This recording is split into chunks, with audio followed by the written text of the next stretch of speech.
बिस्मिल्लाहिर्रहमानिर्रहीम। ख़ास लोगों को सलाम कहना भी अलामात क़यामत में से एक अलामत है।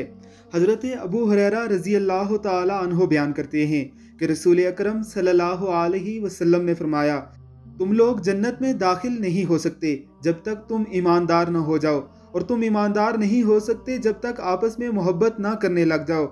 क्या मैं तुम्हें एक ऐसी चीज़ ना बतलाऊं कि जब तुम उसे करोगे तो आपस में मोहब्बत करने लगोगे? आपस में सलाम को फैलाओ। अबू अलजाद कहते हैं कि अब्दुल्ला बिन मसूद रज़ी अल्लाह ताला अन्हो से एक शख्स की मुलाकात हुई तो उसने कहा कि इब्ने मसूद तुम पर सलाम हो। हज़रत अब्दुल्ला रज़ी अल्लाह ताला अन्हो ने कहा, सच फरमाया अल्लाह और उसके रसूल ने, मैंने अल्लाह के नबी को यह फरमाते हुए सुना, क़यामत की अलामत में से है कि आदमी मस्जिद में दाखिल होगा मगर उसमें 2 रकात अदा नहीं करेगा, और यह भी कि एक शख्स सलाम सिर्फ उसी को कहेगा जिससे उसकी वाकफियत होगी।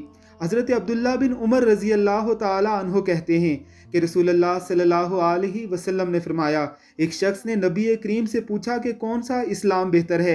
आपने फरमाया, खाना खिलाओ, हर शख्स को सलाम करो, ख्वाह तुम उसे जानते हो या ना जानते हो। अपने इर्द गिर्द खुद ही नज़र दौड़ा लीजिए कि आज सलाम वाली ये अजीम सुन्नत मतरूक नहीं हो चुकी। अल्लाह रब्बुल इज़्ज़त की ज़ात हमें इसे फिर से ज़िंदा करने की तौफीक दे। इस्लामिक टीवी को सब्सक्राइब कीजिए और बेल आइकन पर क्लिक कीजिए ताकि हमारी वीडियोज़ आपको बर वक्त मिलती रहें।